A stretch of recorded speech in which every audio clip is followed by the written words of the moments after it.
रामायण भारत का वो सुंदर काव्य है जो त्रेता युग के अवतार श्री राम के जीवन की कहानी है। रामायण को कई अध्यायों में बांटा गया है जिन्हें एक साथ जोड़कर कांड बनते हैं। कांड का सीधा मतलब है गन्ने के पौधे के तने की गांठ, या फिर यहां जैसे कहानी का वो भाग जो किसी घटना को बताता है।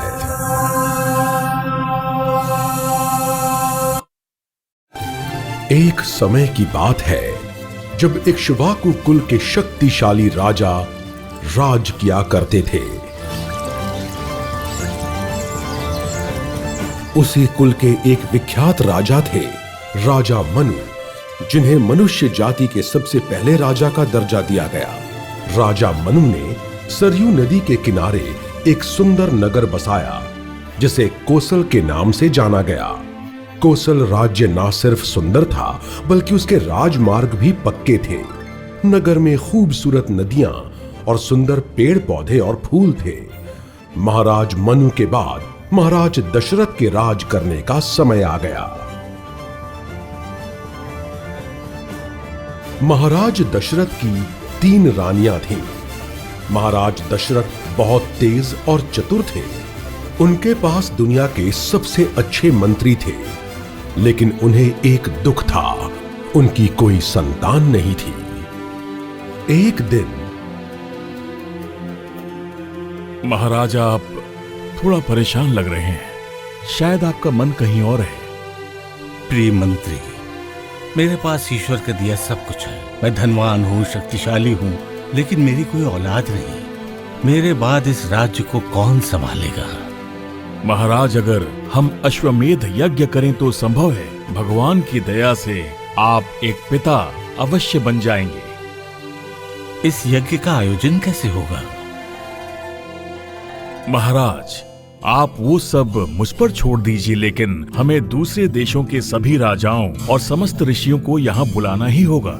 और उनमें से सबसे जरूरी है ऋषि श्रृंगी। वो एक सिद्ध ऋषि हैं। कौन है वो? महाराज, ऋषि श्रृंगी जंगल में रहकर वेदों को पढ़ा करते थे। उन्हें किसी स्त्री या किसी सांसारिक बंधन की बिल्कुल भी जानकारी नहीं थी। उन्होंने अपनी कुटिया के बाहर अपना पैर तक नहीं रखा था। वो ना तो किसी से मिलते थे और ना ही उन्हें किसी वस्तु का लोभ था, भले ही वो किसी नगर से हो या फिर किसी गांव से। वो जन्म से ऐसे ही थे। क्या बात है! एक दिन उन्हें एक यज्ञ के लिए महल में बुलाया गया।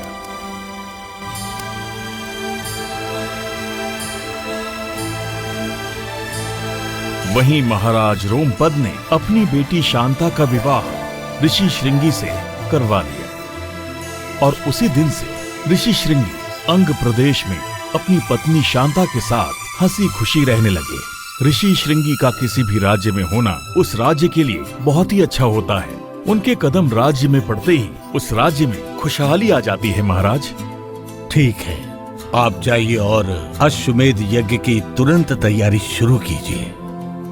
महाराज ने सभी मंत्रियों और ऋषियों को बुलाया और अश्वमेध यज्ञ की विधि शुरू की। यज्ञ को बड़े धूमधाम से पूरा किया गया और कुछ ही दिनों बाद तीनों रानियां गर्भवती हो गईं।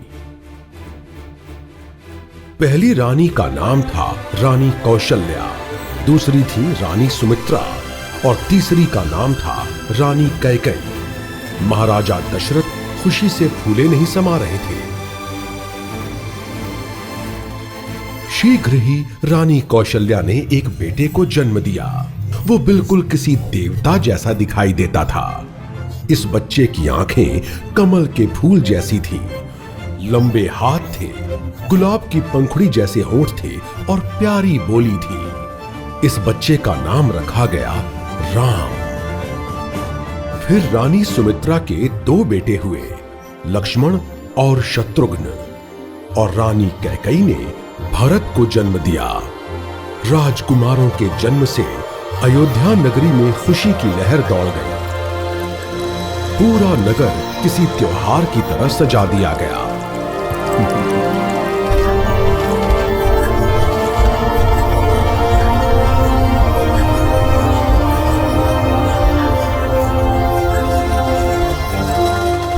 गली चौबारों में नगरवासी नाचते गाते दिखने लगे। आसमान रंगीन पटाखों और जगमगाहट से जैसे भर गया। हवा में फूलों और इत्र की महक घुल गई। देखते देखते बच्चे बड़े हो गए। राम घुड़सवारी और हाथी की सवारी में बहुत अच्छे थे।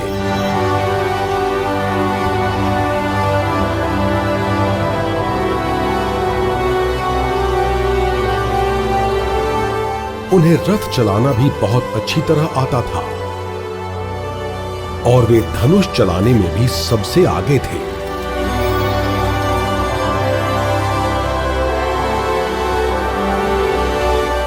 राम हमेशा अपने पिताजी का कहा मानते थे। बचपन से ही लक्ष्मण को अपने बड़े भैया राम से बहुत लगाव था। लक्ष्मण ने अपने आप को राम के प्रति समर्पित कर दिया था। राम भी अपने छोटे भाई लक्ष्मण के बिना सो नहीं पाते थे और ना ही वो लक्ष्मण के बिना कुछ खाते थे।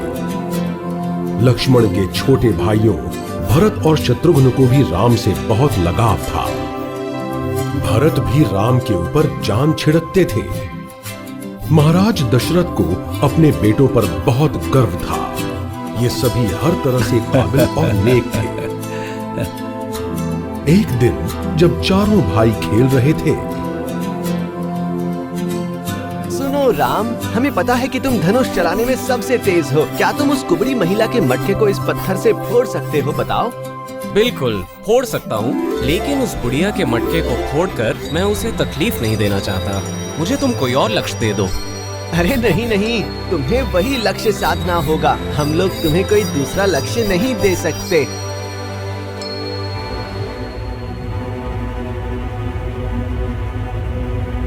राम ने निशाना लगाकर पत्थर दे मारा और घड़ा फूट गया। घड़े का पानी जमीन पर बिखर गया। घड़ा ले जाने वाली बूढ़ी महिला और कोई नहीं बल्कि रानी कैकेयी की दासी मंथरा थी। वो गुस्से से लाल पीली हो गई। राजकुमार राम, तुम बहुत घमंडी हो। एक दिन तुम्हें जरूर पछतावा होगा। राम को ये सुनकर बहुत बुरा लगा। उनके दोस्तों ने भी राम से माफी मांगी। देखते देखते चारों राजकुमार जवान हो गए और महाराज ने श्री राम को अयोध्या राज्य सौंपने का निर्णय ले लिया। लेकिन वे पहले अपने बेटों का विवाह करना चाहते थे। महाराज दशरथ अपने बेटों के लिए राजकुमारियों की खोज करने लगे।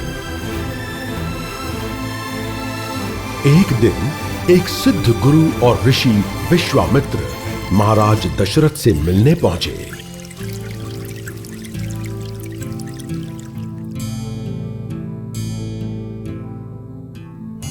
स्वागत है गुरुदेव। मुझे खुशी है कि आप हमारे यहाँ पधारे। मुझे भी तुमसे और तुम्हारे बेटों से मिलकर बहुत खुशी हुई। अयोध्या में सब कुछ ठीक है ना? जी गुरुदेव, आपकी कृपा से राज्य में सब ठीक है, लेकिन मैं अपने बेटों के लिए राजकुमारियों की खोज में हूँ। राजन, तुम्हारे बेटों के लिए सुंदर राजकुमारियां जरूर मिलेंगी। दशरथ, मैं यहाँ एक बहुत जरूरी काम के लिए आया हूँ। मुझे तुम्हारे बेटों को अपने साथ ले जाना होगा। गुरुदेव, क्या मैं वजह जान सकता हूँ? चिंता की कोई बात नहीं है राजन। मैं वन में एक बहुत बड़ा यज्ञ करना चाहता हूँ और मैं चाहता हूँ कि तुम्हारे बेटे भी इस यज्ञ में शामिल हों। जंगल में बहुत भयानक राक्षस हैं और सिर्फ राम ही उन राक्षसों को मार सकता है। भयानक राक्षसों की बात सुनते ही महाराज दशरथ डर गए। गुरुदेव, आप जो चाहे मैं आपको दे सकता हूँ, लेकिन गुरुदेव, मैं अपने पुत्रों को भयानक राक्षसों से लड़ने के लिए कैसे भेज सकता हूँ? मुझे माफ कर दीजिए गुरुदेव। सुनो दशरथ, मुझे मना मत करना। तुम्हें अपने बेटों को मेरे साथ भेजना ही होगा। महाराज दशरथ बहुत उदास हो गए। वो अपने बेटों को नहीं भेजना चाहते थे, पर वो ऋषि विश्वामित्र को भी ना तो मना कर सकते थे और ना ही उनका क्रोध झेल सकते थे। पिताजी को चिंतित पाकर राम उनसे मिलने उनके पास गए। पिताजी, आप बिल्कुल चिंता मत कीजिए। मैं वादा करता हूँ कि 1 महीने में हम अयोध्या लौट आएंगे। हम राक्षसों को मारकर सुरक्षित घर वापस आ जाएंगे। बेटा राम, तुम अभी छोटे हो, तुम्हें बाहर की दुनिया के बारे में कुछ नहीं पता। अगर तुम्हें कुछ हो गया तो मैं तुम्हारे बिना कैसे जी पाऊंगा? पिताजी, जरा सोचिए, अगर हम ऋषि विश्वामित्र के साथ नहीं गए तो उनका कितना अपमान होगा। गुरुदेव को और भी संतों के साथ इस यज्ञ को करने के लिए हमारी मदद चाहिए, जिससे हमारे राज्य को भी फायदा होगा। महाराज दशरथ ने भारी मन से हामी भर दी। राम और लक्ष्मण सादे कपड़ों में, हाथों में धनुष और बाण लिए, माथे पर केसर तिलक लगाए,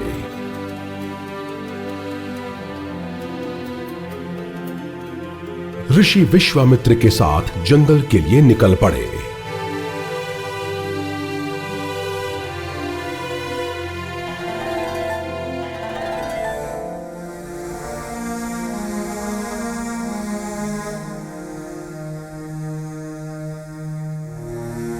राजकुमारों, क्या तुम्हें राक्षसों से डर लग रहा है? गुरुदेव, हम क्षत्रिय हैं। हमारा जन्म ही लोगों की सुरक्षा करने के लिए हुआ है, और जब आप खुद हमारे साथ हैं तो हमें डर कैसा? अच्छी बात है, मैं तुम्हें गुरु मंत्र दूंगा, बला अति बला विद्या। इसे पढ़ने से तुम्हें कोई भी हरा नहीं पाएगा। क्या यह मंत्र इतना शक्तिशाली है गुरुदेव? इन मंत्रों का जाप करने से तुम्हें ना तो थकान और ना ही कोई बीमारी सताएगी। राक्षस तुम्हारे सोते समय या तुम्हारे ध्यान न होने पर भी तुम पर वार नहीं कर पाएंगे। मेरे प्यारे राम, अगर तुम बला अति बला मंत्रों को पूरे मन से पढ़ते हो तो बहादुरी, साहस, तेज दिमाग और युद्ध में दुनिया में कोई भी तुम्हारी बराबरी नहीं कर सकेगा। गुरुदेव, आपका बहुत बहुत शुक्रिया, धन्यवाद। ऋषि विश्वामित्र ने ये विद्या राम और लक्ष्मण को सिखा दी। जल्दी ही वो उस जगह पर पहुंच गए जहां गंगा और सरयू नदियां मिलती थीं।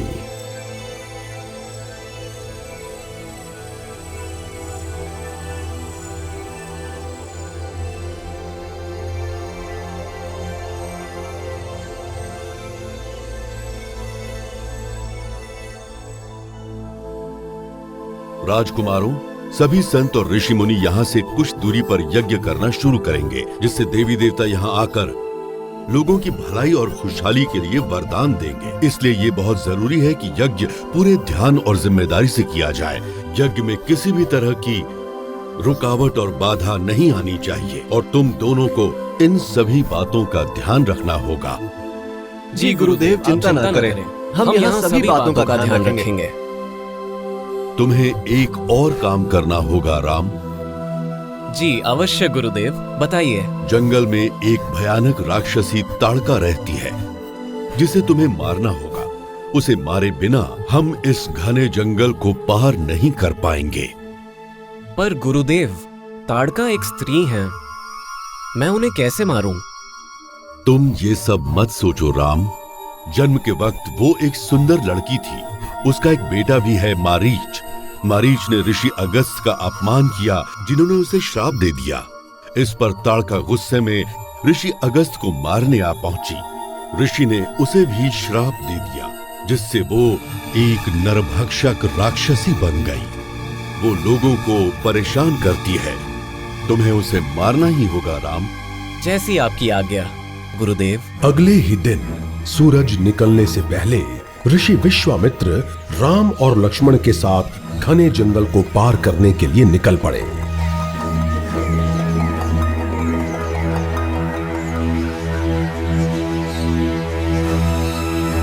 गिद्धों की आवाजों, शेर की दहाड़, जंगली हाथियों की चिंगाड़ से जंगल और भी डरावना लगने लगा।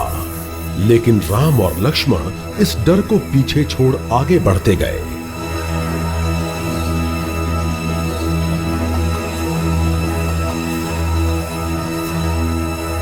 अचानक एक डरावनी हंसी की आवाज गूंजने लगी, और तभी बहुत बड़ी राक्षसी ताड़का राम के सामने आ गई। तुम लड़कों ने मेरे जंगल में पैर रखने की हिम्मत कैसे की? क्या इस ऋषि के कहने पर तुम यहाँ आए हो? बेचारे, तुम्हारी किस्मत का फैसला इसी जंगल में होगा। आज तो मैं बहुत अच्छे से पेट पूजा करूंगी। देखते हैं आज किसकी किस्मत का फैसला होता है। मूर्ख लड़के, तू बहुत बोलता है, लेकिन कुछ ही देर में तेरे पास बोलने के लिए जबान ही नहीं होगी। ताड़का ने एक चट्टान उठाकर राम की तरफ जोर से दे मारी। राम ने बिना कुछ कहे अपनी आंखें बंद करके ध्यान लगाया और तीर को ताड़का की ओर छोड़ दिया। तीर चट्टान को काटते हुए सीधे ताड़का की छाती में लग गया। उसने दर्द से चीखकर वहीं दम तोड़ दिया। ऋषि विश्वामित्र ने राम को गले से लगा लिया। राम और लक्ष्मण उस जगह पर पहुंच गए जहां और भी ऋषि मुनि उनकी राह देख रहे थे। वे राम लक्ष्मण को देखकर खुश हो गए। तुम्हारा स्वागत है राम लक्ष्मण। तुम दोनों अपना महल और राज्य छोड़कर इस यज्ञ में हमारी मदद करने के लिए आए हो। सदा खुश रहो। ये हमारा कर्तव्य है गुरुदेव। राक्षसी ताड़का को मारकर तुमने हम सभी के साथ साथ आसपास के गांव वासियों को भी बहुत अच्छी खबर दी है, उन पर उपकार किया है।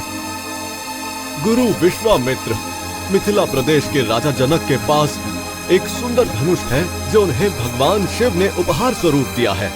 वो शिव धनुष बहुत बड़ा है जिसे हाथियों और घोड़ों की मदद से लाया गया था। राजा को ये शिव धनुष उनकी बेटी सीता के जन्म के समय ही मिला था, जिसका जन्म धरती से हुआ था। राजा जनक ने शिव धनुष को सभा में रखकर घोषणा की है कि इस धनुष को उठाकर जो भी तोड़ेगा उसकी शादी वो अपनी बेटी से करेंगे। क्या उनकी कोई और भी बेटी है? जी गुरुदेव, राजा जनक की एक और बेटी है, लेकिन सीता ही धरती से जन्मी है और वो रूप रंग में बिल्कुल देवी लक्ष्मी जैसी हैं। राम, यहाँ यज्ञ पूरा करके क्यों ना तुम मेरे साथ धनुष को देखने के लिए चलो?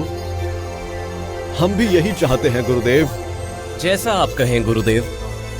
लक्ष्मण ये सब सुनकर बहुत खुश हो गए।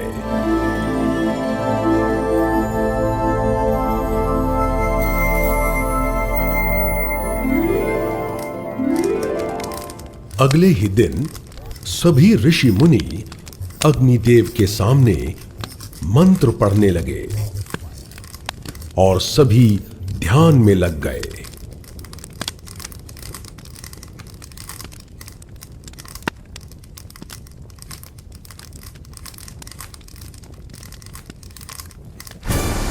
और तभी भयानक राक्षस बारिश करने लगे।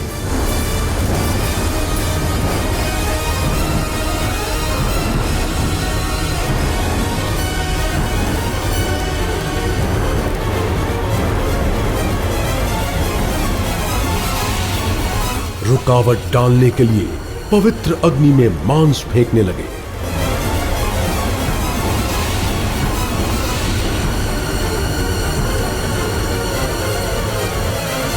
लेकिन राम और लक्ष्मण ने सभी राक्षसों को मार दिया ताकि सभी ऋषि मुनि शांति से यज्ञ पूरा कर सके। यज्ञ शांति से पूरा हो गया।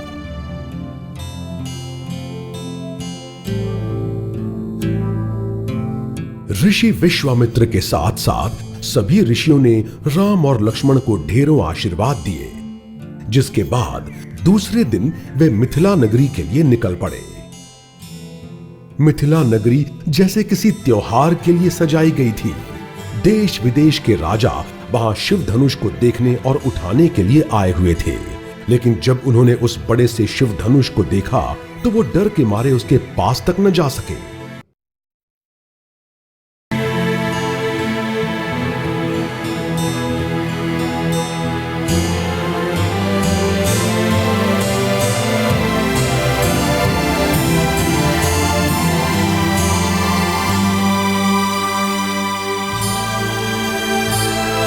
स्वागत है गुरुदेव। आपके आने से मैं धन्य हो गया। आपके साथ ये कौन है? जनक, ये अयोध्या के राजकुमार महाराज दशरथ के बेटे हैं। इन दोनों ने राक्षसों को मारकर यज्ञ पूरा करने में हमारी मदद की है। ये क्षत्रिय हैं, नियमों का पालन करने वाले और बहुत ही ईमानदार हैं। राम ने राक्षसी ताड़का के आतंक से इस पूरे राज्य को बचाया है। क्या बात है राजकुमार राम और लक्ष्मण, आप दोनों से मिलकर खुशी हुई। कृपया कुछ दिन आप हमारे साथ रहें। राजन, मुझे इन राजकुमारों को इनके पिता के पास वापस ले जाना है। वो परेशान होंगे। मैं चाहता हूँ कि आप वो शिव धनुष इन राजकुमारों को दिखाएं। बिल्कुल गुरुदेव, मुझे खुशी होगी। राजा जनक उन्हें उस सभागृह में ले गए जहां शिव धनुष रखा गया था। राम, इसे उठाने की कोशिश करो।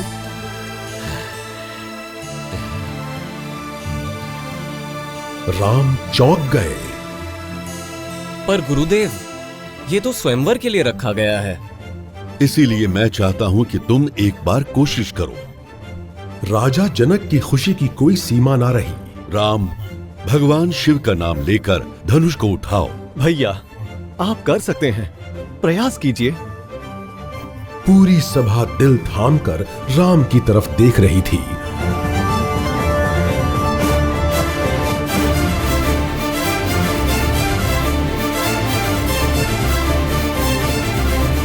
राम शिव धनुष की ओर बढ़े। देखते ही देखते उन्होंने उसे उठा लिया।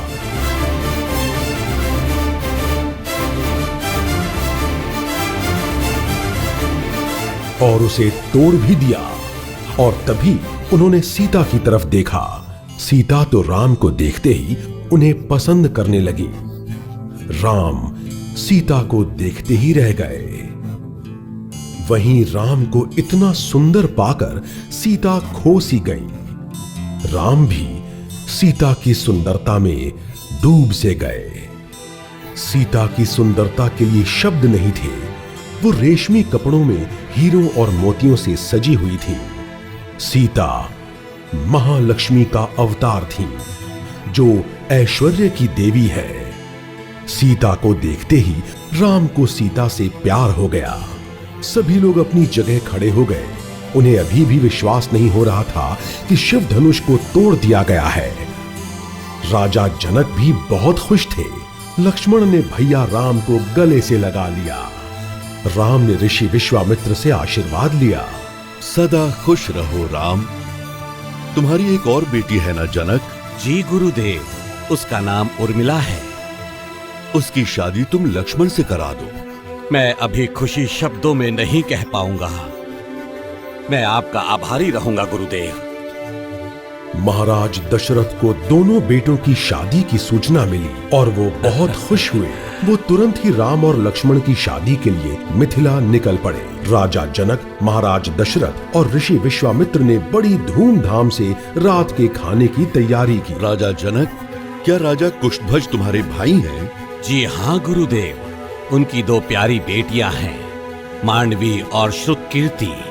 क्यों ना मांडवी की शादी भरत के साथ और श्रुतकीर्ति की शादी शत्रुघ्न से कर दी जाए।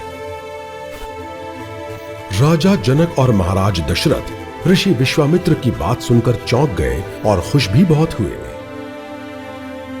कहने के लिए कुछ नहीं बचा है गुरुदेव। आपकी इच्छा में ही हमारी खुशी है।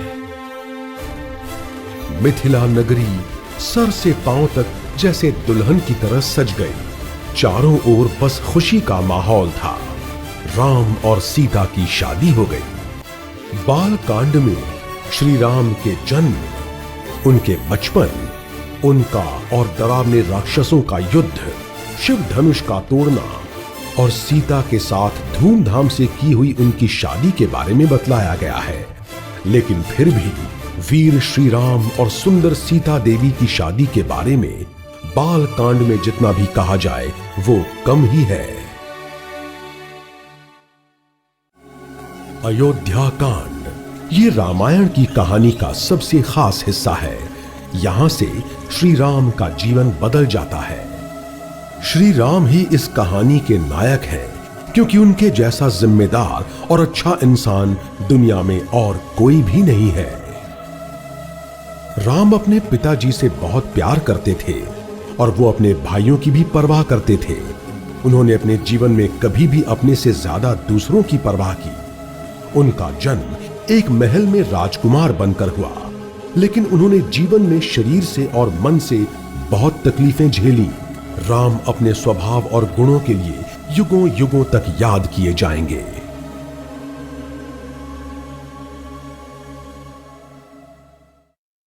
महाराज दशरथ अपने चारों बेटों की शादी के बाद राजकुमारियों के साथ अयोध्या लौट आए।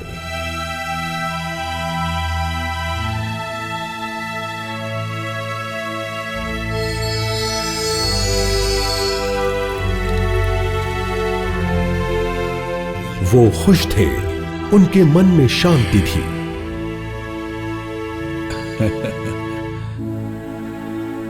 महाराज दशरथ को लगा कि यही सही समय है जब वो अयोध्या राज्य की जिम्मेदारी से छूट सकते थे। इसलिए उन्होंने अपने मंत्रियों को यही बात कहने के लिए बुलवाया।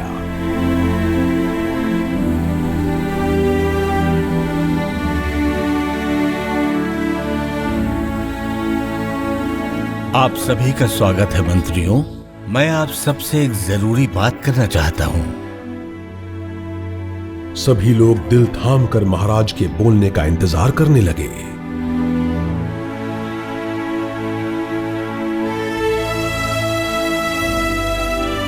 मेरे सभी बेटों की शादी हो चुकी है और मुझे लगता है कि ये सही वक्त है जब मैं श्री राम को राजा बना सकता हूं। महाराज सब जानते हैं कि आपके निर्णय सदैव उचित होते हैं। श्री राम में राजा बनने की सारी खूबियां हैं और वो बहुत अच्छे राजा बनेंगे। महाराज, श्री राम राज्य की जिम्मेदारी अच्छी तरह से संभाल लेंगे। प्रजा भी उनके राज्य में बहुत सुखी रहेगी। महाराज, श्री राम एक महान राजा बनेंगे, इसमें कोई संदेह नहीं। लेकिन आपको कुछ दिन और ये जिम्मेदारी संभालनी चाहिए, ये हमारा मानना है। मेरे प्रिय मंत्रियों, आप सभी ने मेरे अच्छे बुरे समय में मेरा और मेरे बेटों का भरपूर साथ दिया। सत्य वचन महाराज, और इसी तरह हम श्री राम के साथ भी रहेंगे और अयोध्या राज्य के प्रति पूरी तरह से निष्ठावान रहेंगे। श्री राम के राज्याभिषेक की खबर पूरे अयोध्या में आग की तरह फैल गई।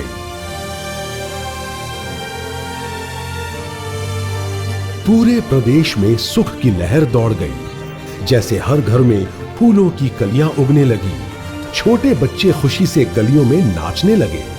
वहीं बड़े बूढ़े नए कपड़े पहनकर सजकर अपनी खुशी जाहिर करने लगे। पटाखों के रंगों से आकाश जैसे जगमगा उठा। चारों ओर सिर्फ सुख और शांति का वातावरण था।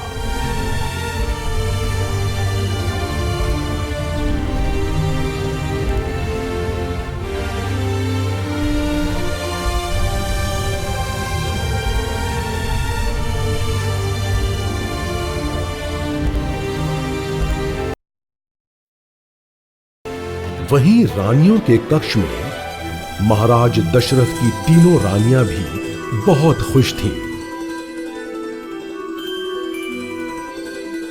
रानी कैकेयी, जो भरत की मां थी, वो अपने कक्ष में राज्याभिषेक के लिए कपड़े और गहने चुन रही थी। लेकिन तभी उनकी दासी मंथरा अपने दिल में एक षड्यंत्र लिए वहां आ पहुंची। ये वही कुबड़ी मंथरा थी जिसका घड़ा राम ने बचपन में फोड़ा था।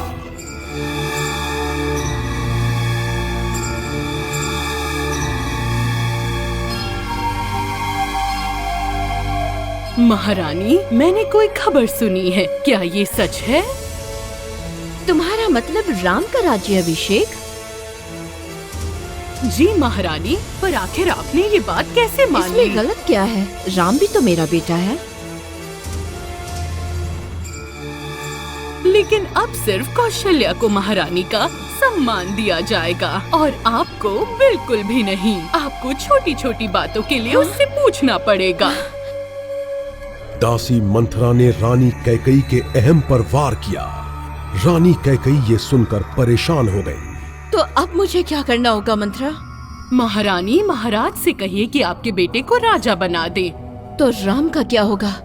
उसे आप 14 वर्षों के लिए वन में भेज दीजिए। ये कैसे हो सकता है? महाराज कभी नहीं मानेंगे। राम को मैं वन में कैसे भेज सकती हूँ? महारानी, अगर आप इसी तरह सोचती रहीं, तो कौशल्या आपको आपके बेटे के साथ बाहर कर देगी। याद है ना आपको, कई सालों पहले महाराज ने आपको 2 वचन दिए थे और अब उन्हें पूरा कीजिए। आशा है आपको वो 2 वचन याद है जब आपने युद्ध के समय महाराज की मदद की थी। एक वचन था भरत के राज्य अभिषेक का और दूसरा वचन राम के लिए 14 वर्ष का वनवास। क्या आप भूल गयी? मंत्रा, तुम जा सकती हो। अब कौशल्या हर चीज के लिए मेरे सामने गिड़गिड़ाएगी। अगले ही पल रानी कैकेयी ने बीमार होने का नाटक शुरू कर दिया। ये खबर पाते ही महाराज वहां पहुंचे।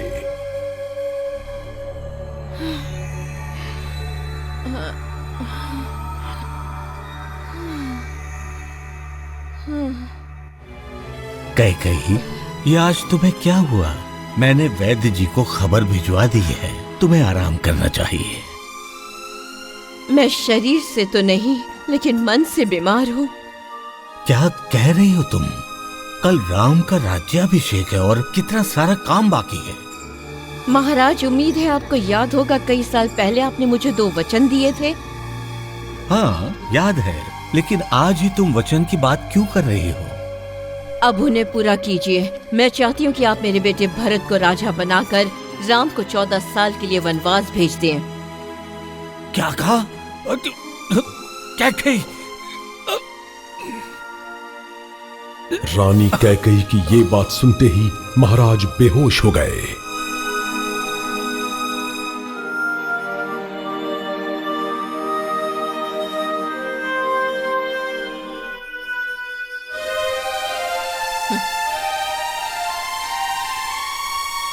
रानी कैकेयी ने पानी के छींटे मारकर उन्हें उठाने की कोशिश की।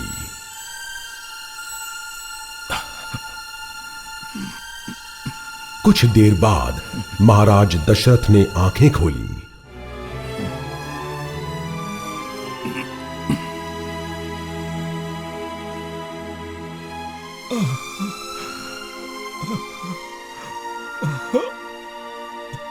महाराज की आंखें जल रही थीं। उनके सिर में बहुत दर्द था। उन्हें समझ नहीं आ रहा था कि ये उनका सपना था या सच।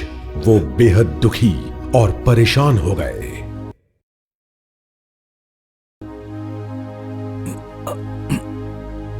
तुम एक जहरीली नागिन हो, एक बुरी औरत जो मेरे खानदान और मेरे राम को बर्बाद करना चाहती हो।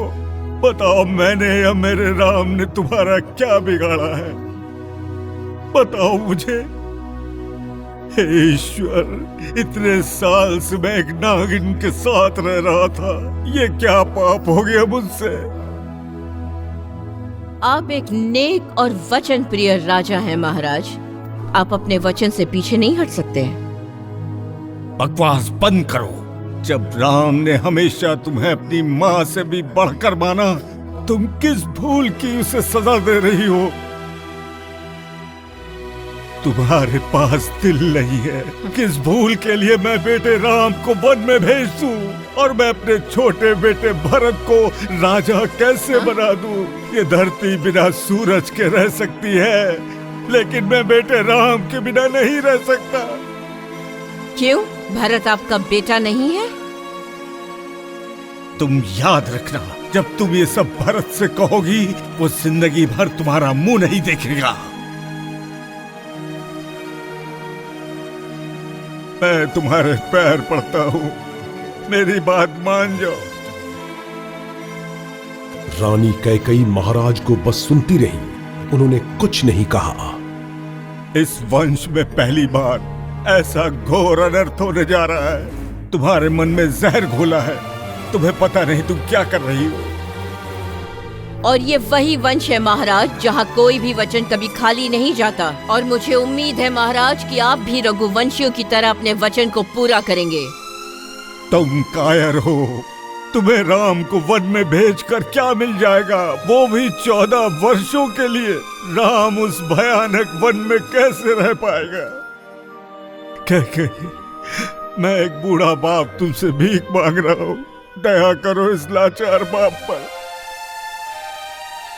महाराज, आप अपने वचन को तोड़ नहीं सकते, भले ही वो सही हो या गलत। वचन तो आपको पूरा करना ही होगा। अगर राम का राज्य अभिषेक हुआ महाराज, तो मैं आपके सामने विष खा लूंगी।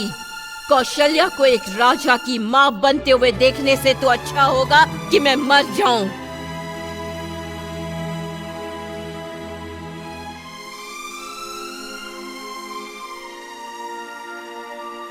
कैकेयी की ऐसी बातें सुनकर महाराज नम आंखों से उसे देखते रह गए। रानी की बातों को झेल पाना महाराज के लिए बहुत मुश्किल हो गया। उनका दिल छलनी छलनी हो गया।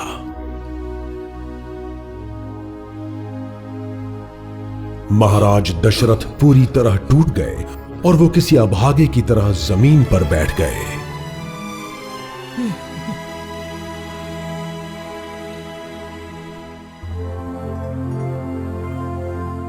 रानी कैकेयी जानती थी कि महाराज राम से वनवास जाने के लिए नहीं कह पाएंगे, इसलिए उसने खुद राम को बुलवाया। राम तुरंत माता कैकेयी के पास चले आए, ये सोचकर कि मां ने आशीर्वाद देने के लिए बुलाया है। राम अचंभित थे।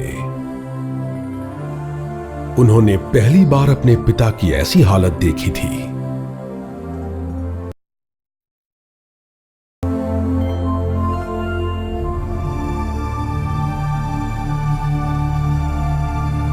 क्या बात है पिताजी, बताइए मुझे, मैं आपको इस हालत में नहीं देख सकता। उठिए पिताजी। महाराज दशरथ की आंखों से आंसू बहने लगे। वो एक शब्द भी न कह सके।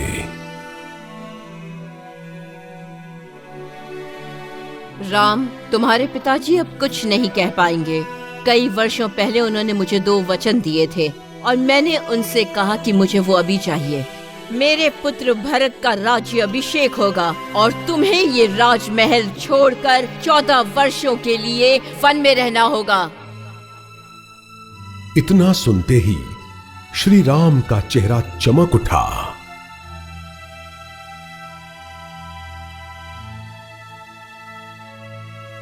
माता, इस बात के लिए पिताश्री को चिंतित होने की कोई आवश्यकता नहीं है। मुझे आपकी आज्ञा पूरे मन से स्वीकार है। माते, भरत राज्य का कार्यभार संभालने के लिए पूरी तरह से समर्थ है। आपके कहे अनुसार मैं आज ही वन के लिए प्रस्थान करूंगा। ठीक है पिताजी? राम, मुझे छोड़कर मत जाओ। मैं ये सब सह नहीं पाऊंगा। मैं तुम्हारे बिना नहीं रह सकता। मैं असहाय हूँ। मुझे जीने का अधिकार नहीं। हे ईश्वर, अपने पास बुला ले। पिताजी, मैं आपका पुत्र हूँ। मैं आपका वचन पूरा करूंगा। मुझे आप वन जाने दीजिए। भरत मुझे सबसे प्रिय है। वो बुद्धिमान ही नहीं बल्कि सत्यवादी भी है। चिंता न करें, वो मेरे स्थान पर राज्य संभालेगा। उठिए और कृपया संभालिए अपने आप को। मैं 14 वर्ष पूरे होते ही जल्दी लौट आऊंगा पिताजी। अयोध्या नगरी में जैसे दुख का वातावरण छा गया।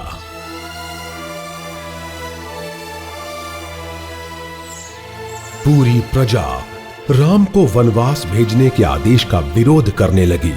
चारों ओर शोरगुल था।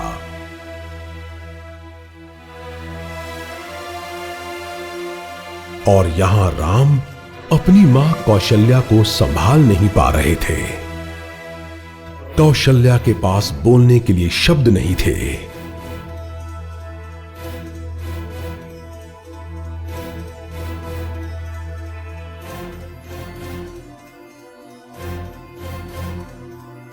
उनकी आंखें सूजी हुई थीं और वो उस अभागन की तरह दिखाई दे रही थीं जिसका सब कुछ लुट चुका था। उनका चेहरा पीला पड़ गया था। वो इस दुख से निकल ही नहीं पा रही थीं। राम ने मां कौशल्या को गले से लगा लिया।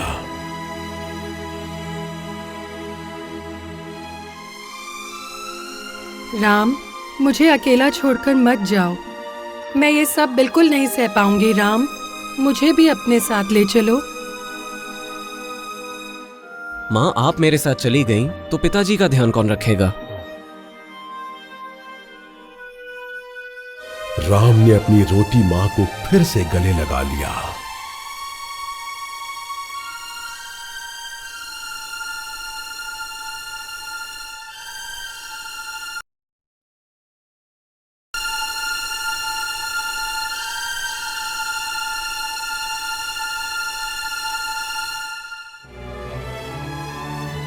सीते, जो मैं कहने वाला हूं उसके लिए मुझे क्षमा करना। तुम्हें यहीं रहकर सबकी सेवा करनी होगी। वनवास पूरा होते ही मैं जल्द ही लौट आऊंगा, चिंता ना करो।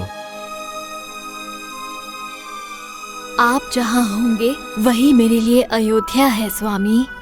मैं आपके बिना नहीं रह सकती, एक पल भी नहीं। सीता, एक वन में रहना इतना आसान नहीं जितना तुम्हें लग रहा है।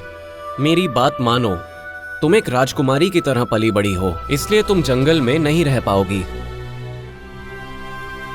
मैं आपके बिना नहीं रह सकती। आपके बिना मेरे लिए कोई भी सुख काम का नहीं। भैया, आखिर यहाँ चल क्या रहा है? आप इतने शांत कैसे बैठे हैं? मैं ये अन्याय बिल्कुल नहीं होने दूंगा।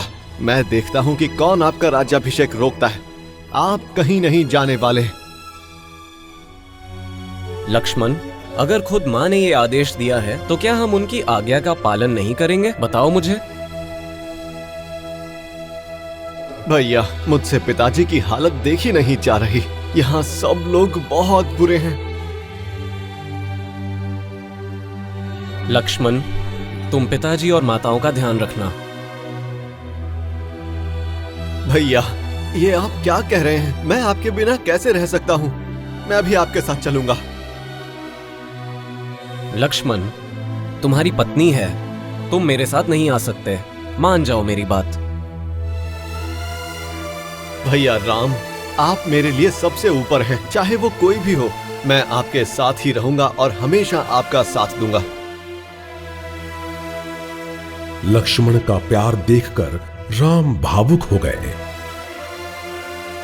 उन्होंने लक्ष्मण को समझाने की बहुत कोशिश की, लेकिन लक्ष्मण नहीं माने।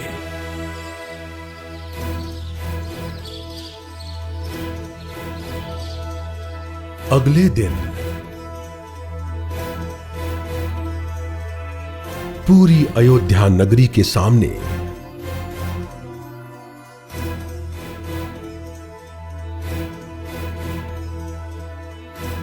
राम, सीता और लक्ष्मण सादे कपड़ों में महल से निकल पड़े।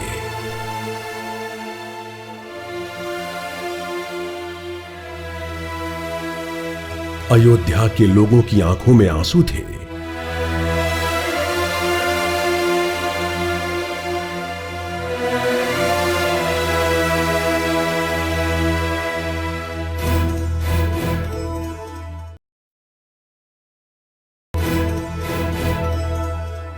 मंत्री सुमंत्र उन्हें रथ से वन में छोड़ आए। महाराज दशरथ अपने बेटों को वन जाते हुए देख तक नहीं सकते थे।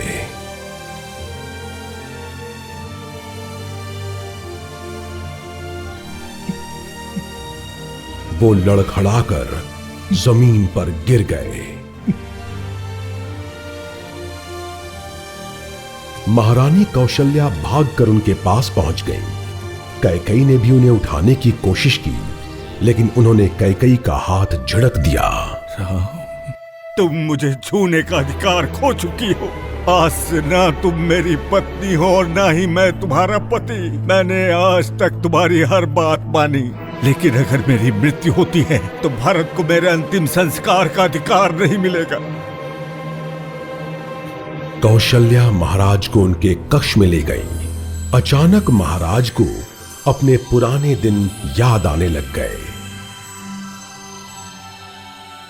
यह उस समय की बात है जब महाराज दशरथ युवा थे। एक दिन वो शिकार के लिए जंगल में गए।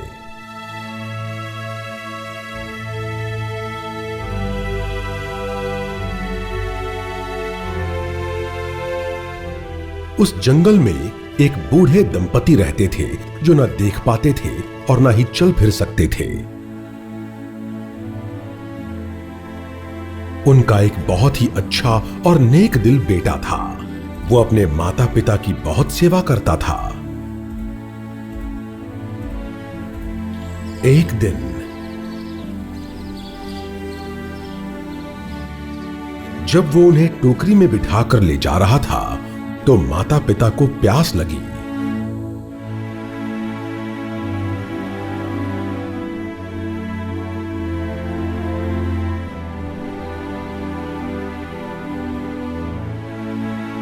वो टोकरी वहीं रखकर पानी की खोज में निकल पड़ा।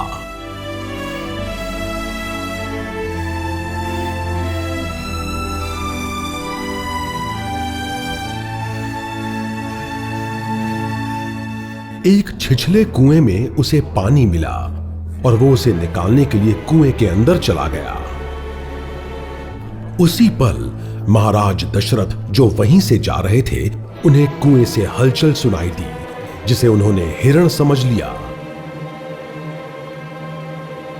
बिना देखे ही उन्होंने तीर चला दिया।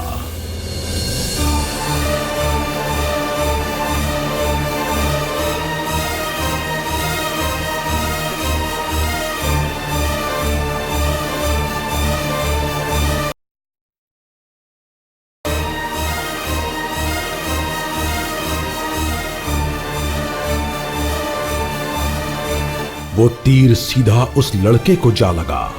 उसकी छाती से खून बहने लगा। दशरथ चुपचाप देखते रह गए। उन्हें यह सब होने की उम्मीद नहीं थी। उन्होंने लड़के से माफी मांगी, लेकिन उसने महाराज को पानी दिया और कहा कि उसके प्यासे माता पिता को दे दे। इससे पहले कि महाराज कुछ और कहते, उसकी मृत्यु हो गई।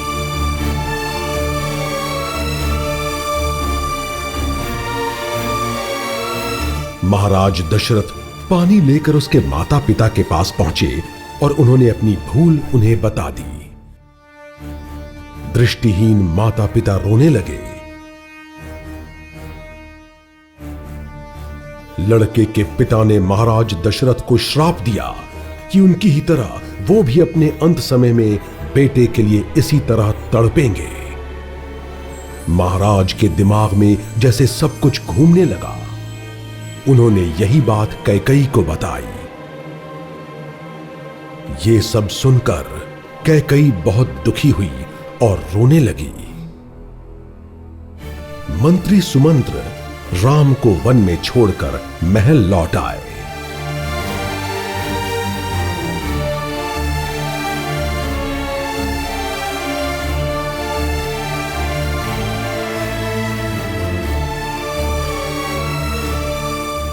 सुमंत्र, मेरा बेटा राम मेरे पास नहीं। महाराज, धीरज रखिए। राम 14 साल पूरे होते ही लौट आएंगे।